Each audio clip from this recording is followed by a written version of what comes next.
Welcome to the Old Time Radio Westerns. I'm your host, Andrew Rines, and let's get into this episode. This episode is going to be Challenge of the Yukon. Original air dates December 4th, 1950, and the title is Wild Dog.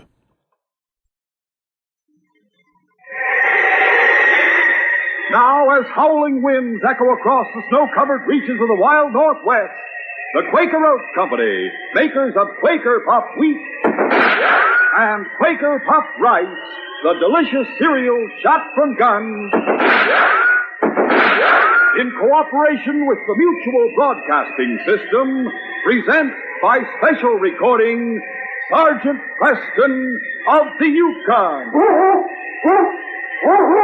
It's Yukon King, swiftest and strongest lead dog of the Northwest, breaking a trail for Sergeant Preston of the Northwest Mounted Police in his relentless pursuit of lawbreakers. And ding! On you, Husky! Gold discovered in the Yukon. A stampede to the Klondike in the wild race for riches. Back to the days of the gold rush.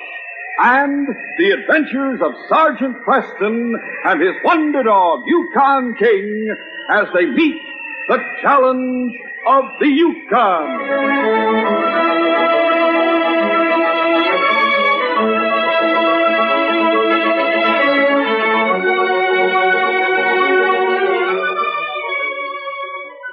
Our adventure will begin in just a moment. What do you want most in a car? Economy, pride, or personal safety? Well, if you're a good driver, you can have all three with an automobile in tip-top condition. A car kept in good running condition is more economical than one that isn't. And needless to say, your personal safety is wrapped up in how well your car responds mechanically. This month, we are placing special emphasis on vehicle maintenance, which should be a year-round job. Here are the points that require careful examination. Brakes, headlights, rear and stop lights, tires, wheel alignment, exhaust system and muffler, windshield wipers, all glass, the horn, and the rearview mirror. When driving, be sure you can see, steer, and stop safely. It takes two to do this, you and your car. Your life and the lives of your passengers are only as safe as your car. Get a thorough checkup today. This message is brought to you as a public service.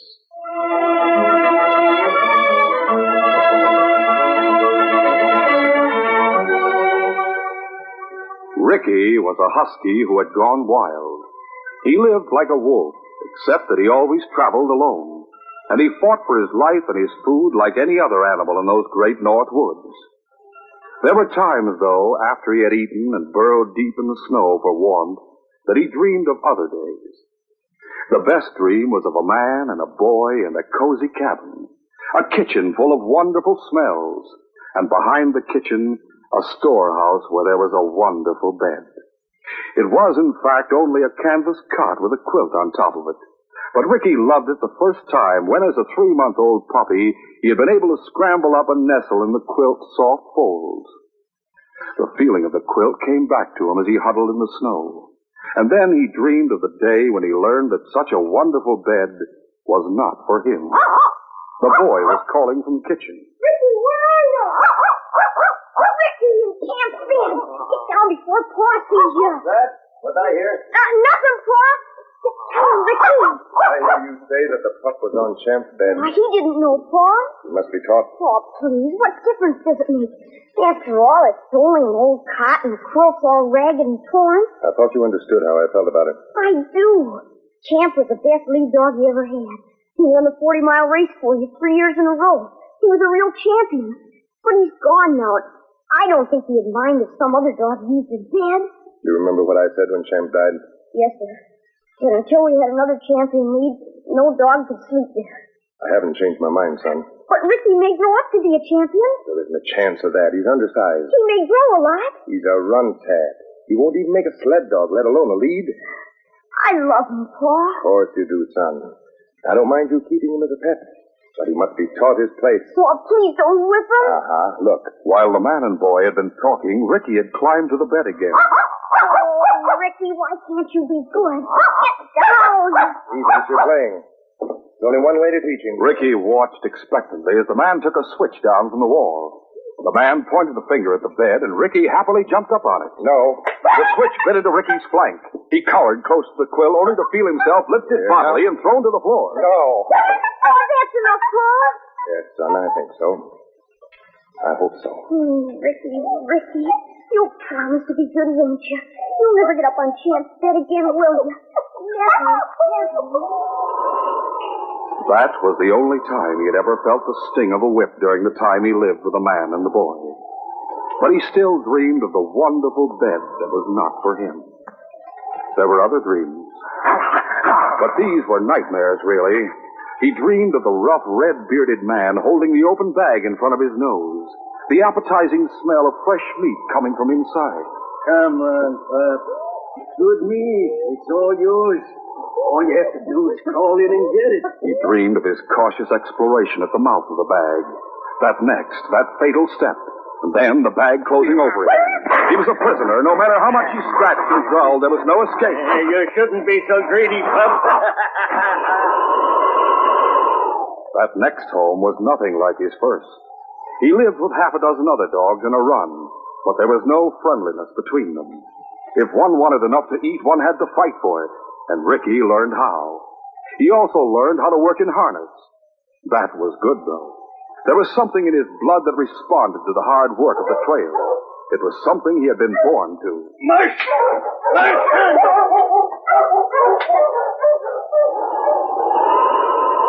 If only Red had been kinder. If only he had fed them enough. Ricky dreamed of that last terrible night when the team had shivered in the cold outside the big brick building. A long, long time, it seemed, until Red had come out carrying a heavy sack. On your feet, you much. We gotta get out of here fast.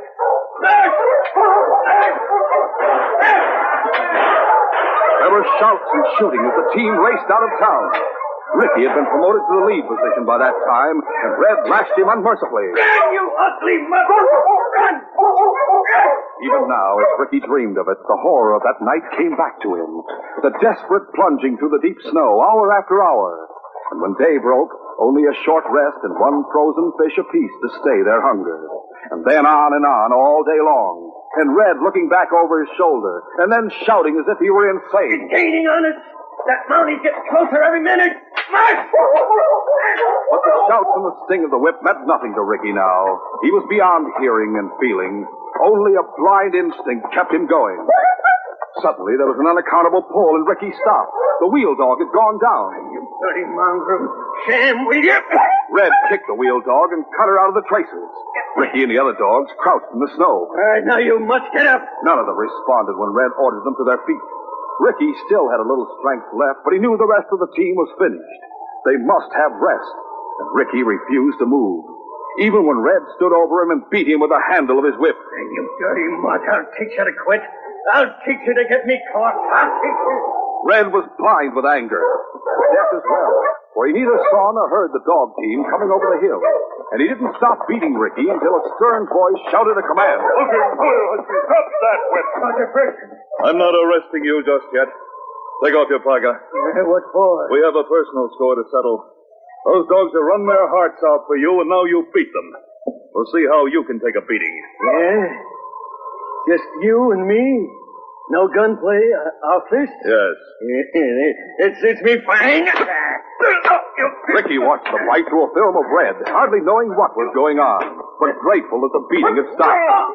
Finally, he saw Red stretched out in the snow, and the other man was speaking. You had enough? Yeah. Stand up, then. I've had enough. Promise you. Stand up. Hold out your hand. There. Now we'll get down to the business of the law. You're under arrest for the robbery of the bank in Gold Flats. No, I never... Don't bother lying. You were seen leaving the bank and the gold's there on your sled. Sit down. I'm going to see what I can do for your dog. Ricky whimpered a little as the big man knelt beside him. Take a look at you, fella. Oh, not as bad as it might be. Take care of these cuts, and you'll have a long rest close to a good fire before you have to move again. You look like... King, I'd swear that... Red, where'd you get this dog? Just a stray I picked up. It's Ricky, Tad Holden's pup. You stole him over a year ago. Oh, he was running loose. Ricky, boy, I'm sure of it. You're going home, fella. And Ricky did go back to the cabin where Tad and Matt Holden had lived.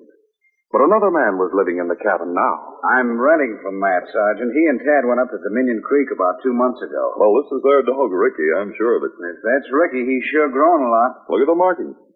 Yeah. Just like old Champ. But where'd he get the scars? From Red Brandon, who stole him. That's the bank robber you just brought in. That's right. 20 years, they say he got. He deserves every one of them. He gave you a rough time, didn't he, Ricky? But your trouble should be over now, boy. I'll take you to headquarters the next time I go to Dominion. Why don't you leave him here, Sergeant? There's plenty of room in the runs at headquarters. I'd like to have him. And Matt and Tad will be staying with me when they come in for supplies. That should be soon now. The weather's breaking. Let me keep him here. All right, John. After all, it is his home. Of course it is. Welcome back, Ricky. But it wasn't the same as it used to be. The man who lived in the cabin was hardly ever there.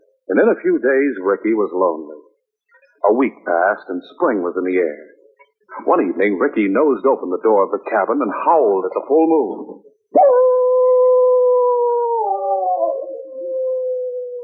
There were answering howls from the woods beyond the town. The call of the wild places was irresistible, and Ricky ran down the main street and into the forest. He never returned to Dawson. He learned to hunt, and every new day was a glorious adventure while the summer lasted. Winter was another story.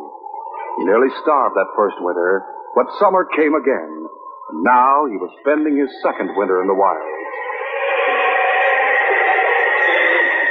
He woke from his dreams hungry, and he poked his nose out of his snow burrow.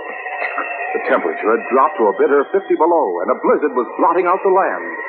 Ricky huddled back in his burrow. He stayed there for 24 hours until the storm was over. When he crawled out, there was no living creature to be seen. But cold bit through his heavy coat. But it was more than hunger he felt now. There was a fear in his heart. A fear that nowhere in this silent world would he be able to find food. A fear of starvation. He raised his head to the pale winter sun and howled.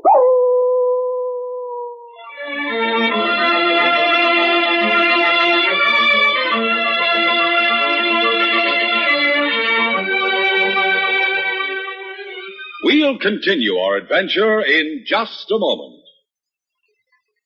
The bases are loaded. It's the last of the ninth. A 2 out. Here comes the pitch. He swings. And whoa! It's a grand slam home run!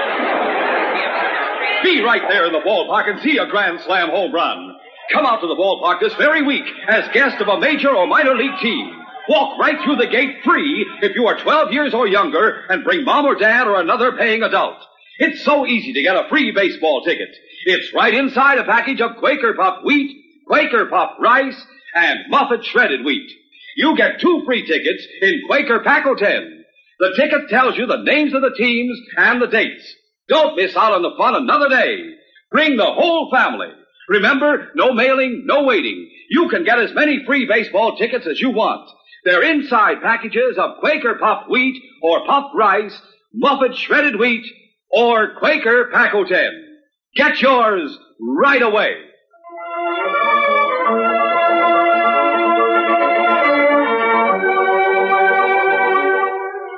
Now to continue. Sergeant Preston and Constable Downey were returning from a northern patrol. They'd made an early camp because one of the sergeant's dogs had cut his foot. How is it, Sergeant? Not too bad. It's a clean cut. Can't figure out how he did it. Must have been a sharp stone. You'll have to ride the sled for the next few days, Blackie boy. How's the stew coming? That's ready. I'll start dishing it out. Matter, King. King had left the other dogs around the campfire and was standing at the edge of the woods. There's something in there. Come on, King. We'll investigate. Ricky crouched in the snow watching the sergeant and King as they walked toward him. His instinct was to run, but his hunger made him stay. And then suddenly, instead of growling, the big silvery dog was running toward him, barking a welcome. Recognition came to Ricky. He had met this man and dog before. A dog, King, but wild as any wolf. In spite of the friendly tone, panic overcame Ricky and he bolted. There was a dog, Sergeant? Yes, and I know which dog, too. Ricky. You remember old Champ, Holden's dog? Of course. This was the last of his pups. Red Brandon stole him, and I brought him back to Dawson, but he ran away. Well, he's gone again. I have a hunch he won't go far. He's hungry. We'll see if we can coax him into camp. Ricky hadn't gone far. And when darkness fell, he crept back toward the camp. All the dogs, except the big lead, had burrowed in the snow. And halfway between the edge of the trees and the campfire, there was a tin plate filled with a savory stew. Unguarded. His for the taking, if he only dared show himself. He started toward it. Neither the dog nor the men paid any attention to him. The aroma of the stew was overpowering. He crawled on until he reached the plate. It was not until he began to eat that one of the men spoke his name. There's no need to be afraid, Ricky. That stew was meant for you, boy. We're your friends. We'd like you to stay with us. The last of the stew was bolted down, and still the quiet voice kept on, and Ricky didn't move. Wouldn't you like to come a little closer? Over here by the fire where it's nice and warm. Don't be afraid, Ricky. Don't be afraid, boy. At the sound of the words, the dog's age-old longing for human companionship swept over Ricky. His heart was filled with a yearning for that young master he had lost so long ago. The boy he loved, and who had loved him. Perhaps this man with a kind voice could lead him back to the boy. Ricky crept closer and closer to the fire.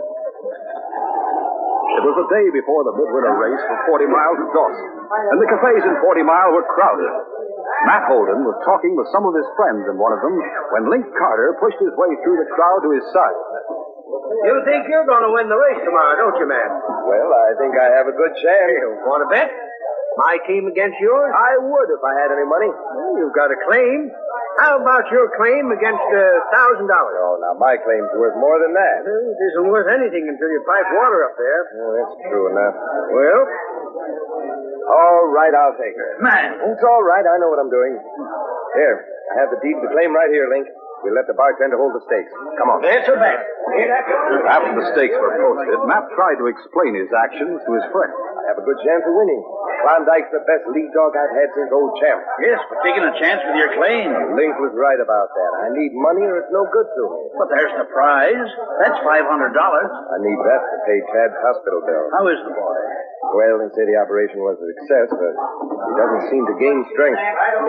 You'll need more medicine than doctoring. I sure hope you win, Matt. Matt, I've been looking all over for you. Why? What's the matter? It's Klondike. He's sick. Sick? You don't have a chance of winning without Klondike, Matt. Come on, John. Show me where Klondike is. All right. Matt stayed with his lead all that night. It was nearly 2 o'clock when the door of the shed opened and Sergeant Preston stepped inside. Hello, Matt. Hello, Sergeant. How is it? He's better, but he won't be able to work tomorrow. What are you going to do? I have to race. I have too much at stake not to. I made a foolish bet. Yes, I heard about it. But things may not be as bad as they seem. No prize to pay hospital bill. No claim. I don't know. I have a good lead you can use. Oh? No. Wouldn't that be something if I could substitute King for Klondike? Oh, it's impossible, Sergeant. The rules of the race say that a contestant must own as well as drive a team. But you do own this lead I'm talking about. I don't understand. You will when you see him. Come on and take a look. Sergeant Preston had persuaded Ricky to work in Blackie's place. When the team reached 40 Mile, the dog took it as a matter of course that he should be fed and turned into a run with the other members of the team. And now, as the sergeant and Matt approached the run, he woke up at the sound of King's barking. He recognized the sergeant at once, but when he realized who was with him, he nearly was right. What's the matter with that dog? He's glad to see you. To see me? Look at him, Matt. Sergeant, am I looking at a ghost? Well, he's a dead ringer for old Champ, only larger. He's the one... He's the pup you used to call a runt. Ricky! He hasn't forgotten his name, and he hasn't forgotten you. Go on in and say hello to him, Matt. Oh, doggone. Hello, Ricky. Hello, fella. Glad to see you. Where'd you find him this time, Sergeant? In the woods north of here, he was starving. Well, he sure doesn't look it. Oh, he's been eating well for the last few days. Oh, nice fella. I won't say he's in best condition, but the 40 miles from here to Dawson won't bother him. Has he been trained? Red Brandon did that. He's a good lead, Matt. You can take my word for it. I shall. Ricky will tad be glad to see you. When am I? Oh, win for us tomorrow, Ricky. He'll do his best. All the luck in the world, Matt. Constable Downey and I are leaving for Dawson first thing in the morning, so we'll be at the finish line. Do you know who'll be there with us? Who?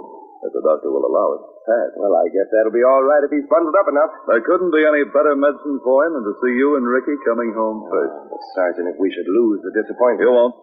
Somehow I feel sure of that. Good luck, Matt.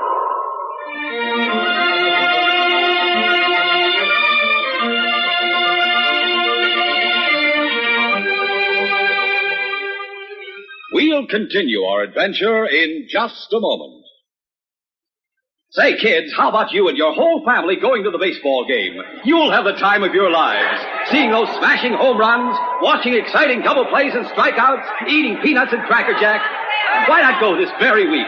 Come out to the ball game as guest of a major or minor league team. Yep, admission is absolutely free if you are 12 years or younger and bring mom or dad or another paying adult.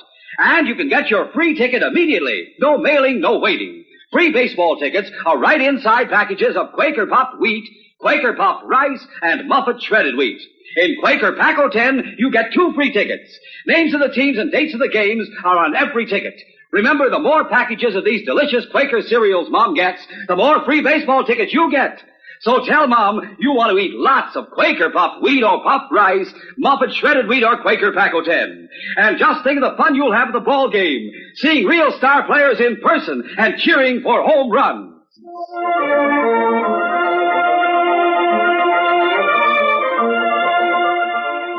Now to continue. Ricky was still wild enough to be terrified by the crowd of men and dogs around the starting line the following day. Now, there's no need to tremble that way, Ricky, fella. These people won't hurt you. And in just a few minutes, we'll be on our way. The teams were lined up and the starting gun sounded. The shot added to Ricky's terror, but the terror lent wings to his feet and he dashed into the lead. There was no way Matt could control his speed, though, and Matt knew that such a pace could never be maintained for the whole distance. He pleaded with Ricky. Hold on, boy.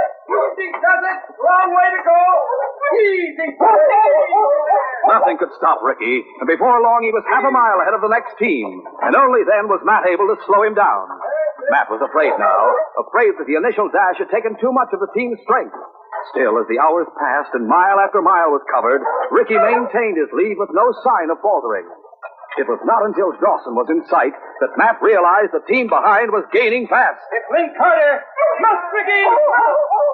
Matt could see and hear the crowd of men at the finish line. And then he understood it was more than fatigue that was troubling Ricky. He was afraid of the crowd. He wanted to swerve aside instead of driving straight on toward the finish. Run, boy. Run. Link Carter drew closer and closer, his whip cracking. And Matt's team was demoralized by their leader's actions, by his swerving from left to right. Ricky knew that he shouldn't let his team pass him. He understood the urgency in Matt's voice, but the yelling of the crowd at the finish line seemed to paralyze his muscles. He was powerless against his fear. And then, with only 100 yards to go, and Carter's lead on nearly even terms with him, Ricky heard a familiar voice above all the others. Come on, Ricky! It belonged to the man who wore the red coat, his friend. The sergeant's shout was all Ricky needed. His fear disappeared. His friend wouldn't let anyone hurt him. With new strength, new courage, Ricky charged toward the finish. In a matter of seconds, he had opened daylight between Matt Sled and Carter's team, and he flashed across the finish line, the winner. But he didn't stop there. He ran straight on to the sergeant. And only when he reached him did he recognize the boy who was perched on the sergeant's shoulder. It was his young master. The sergeant lowered the boy to the ground. Ricky had no thought for the yelling all around him now. Tad's arms were around his neck, and he whimpered happily. How many times had he dreamed of this moment, to be reunited with his master? Ricky, boy, you won! And it wasn't long before he was in the kitchen, he remembered, with the sergeant, Matt, young Tad, and the big lead dog they called King. Ricky listened to the talk. So the doctor says you make him home, Tad. Oh, sure. There's no sense in my staying in the hospital anymore. But you've improved so much in just a few days. I can hardly believe it. Oh, I had to get Will so I could see you win. And when the sergeant came in today and said that Ricky was coming home... The cure was complete. Good news, son. But that isn't the only good news. I made a bet up in 40 miles. Ricky was tired, and the thought came to him of the wonderful bed out in the storeroom. Was it still there? He decided to investigate, and he trotted through the open door. Yes, the bed was still there, and it looked as inviting as ever. Would it matter so much if just for a moment he should lie down on that quilt? The temptation was too great. He jumped up and settled down. He closed his eyes, only for a moment, but he was tired and he couldn't help dozing. Oh, this is where you've been. Ricky looked up into his master's face, and Matt's and the sergeant. And then he lowered his head and started to crawl down from the bed. No, now hold on there, Ricky. Stay, fellas, stay. If that's where you want to sleep, You've earned the right to it, boy. You sure have, Ricky. What had happened? Good boy. Instead of being punished, Tad and Matt were patting him. Ricky didn't understand. But for some reason, it was all right now to sleep on the bed. And Ricky was glad. It had been a long trip home. He was tired, and this was a wonderful bed.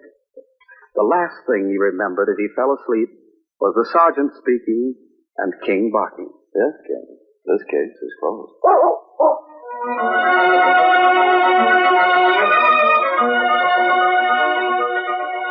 We'll return in just a moment with a word about our next exciting adventure. Young America keeps its musical knowledge up to date by listening to Phonorama Time, starring Johnny Desmond. Every Saturday, Johnny presents a roundup of the platters that are making musical history from coast to coast. In addition, he brings such outstanding big-name guests as Teresa Brewer, the Fontaine Sisters, and Bill Haley's Comets. Guest disc jockeys from every section of the country appear regularly to report to listeners on the top tunes in each of their hometown areas. And interesting teenagers appear on Phonorama Time to bring their viewpoints on what young America is thinking about and talking about in music and other fields as well. Everyone loves Johnny Desmond, and everyone loves his Phonorama Time show. So gather your friends and fellow music fans around this Saturday and every Saturday for the musical session you can't afford to miss. Phonorama Time, starring Johnny Desmond on Mutual over most of these stations.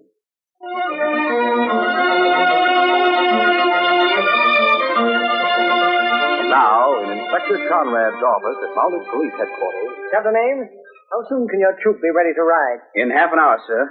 What's up? It's serious. The Northwest Mounted needs your help. I've just had a message from Sergeant Preston from the trading post at Tanglewood. Yes? The post has been surrounded. By Indians? Yeah. Karnak is leading them. There are only 3 men with the sergeant inside the post. They'll hold out as long as they can. But the situation is desperate. We'll leave at once, sir. The sergeant and his 3 companions have fought off the Indian attacks all through the night. But Karnak is determined to capture the trading post and its stores of rifles and ammunition. Can help reach the little garrison in time, or must they die fighting?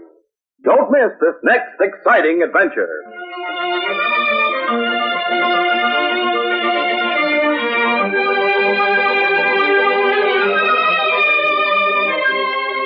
These Sergeant Preston of the Yukon Adventures are brought to you every Monday through Friday at this time by the Quaker Oats Company, makers of Quaker Puffed Wheat and Quaker Puffed Rice, the delicious cereals shot from guns.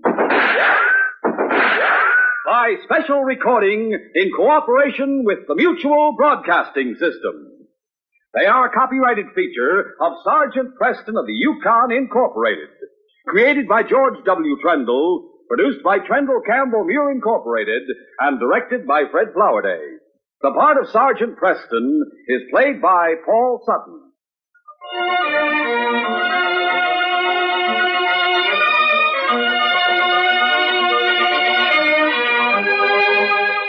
This is J. Michael wishing you goodbye, good luck, and good health from Quaker Puffed Wheat and Quaker Puffed Rice.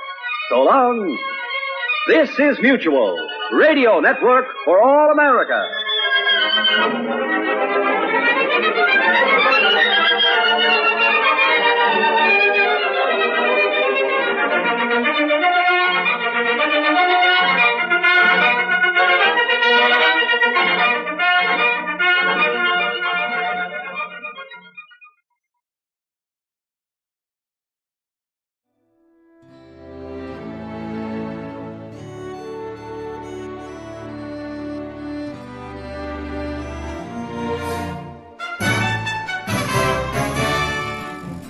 This has been a presentation of OTRWesterns.com, and we hope you enjoyed.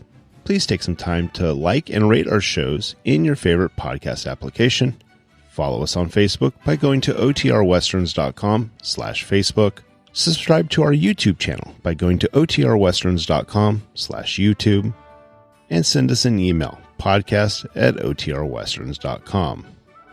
You can call and leave us a voicemail, 707-986-8739. This episode is copyright under the Attribution Non-Commercial Share-alike copyright. For more information, go to OTRWesterns.com/copyright. Have a great day, and thanks for listening.